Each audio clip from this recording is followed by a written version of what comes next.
yet within 4 years he had won no less than 8 major awards and an impressive choice of sculptures. As the recital began, the sculptor found herself entranced not only by the music, but also by the pianist's right ear. The lobe was wonderfully full and curvaceous, whereas the upper rim protruded forward slightly, so that the overall effect was that of a treble clef, craning to detect potential flaws which might emanate from the keyboard. Her mind wandered to the pianist's childhood. What must it have felt like to be so precocious? Bobby was only 8 when he won his first talent show. She wasn't to know, but the musician's attitude to concerts had been tainted.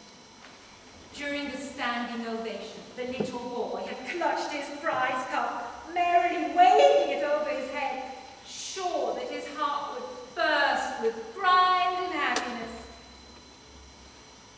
No sooner was he off the podium than Madame G hissed in his ear. "Pride won't get you anywhere except trouble, my boy.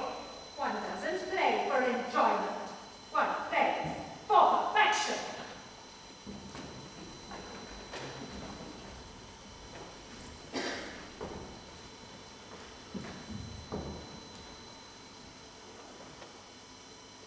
Madame G's words stung so much that Bobby decided from then on to protect himself from further disappointment by concealing all emotion.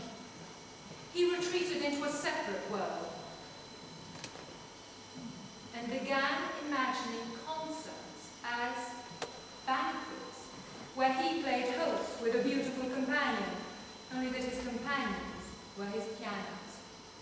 In this imaginary world, he had a long flirtation with an upright Miss Yamaha, punctuated by passionate interludes with a much more demanding Dame Steinbeck.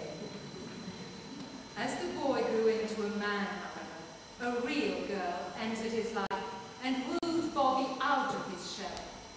She propelled him into a different world, and for the first time, Bobby experienced life without music. Life became filled with colour and noise, speed and excitement.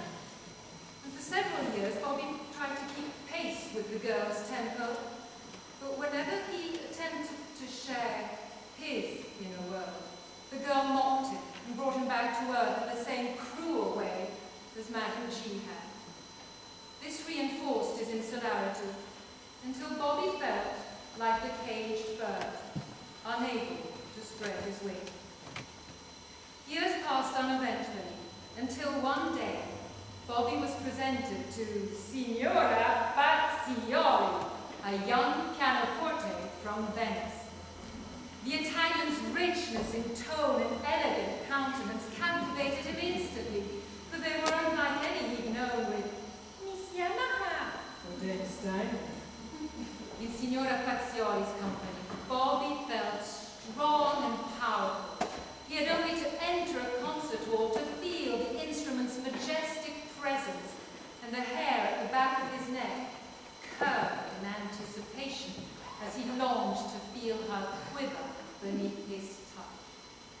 Fazioli made him want to improvise, to try out new sounds and explore new flavors.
was living the life of a nomad, roaming between dismally repetitive and solitary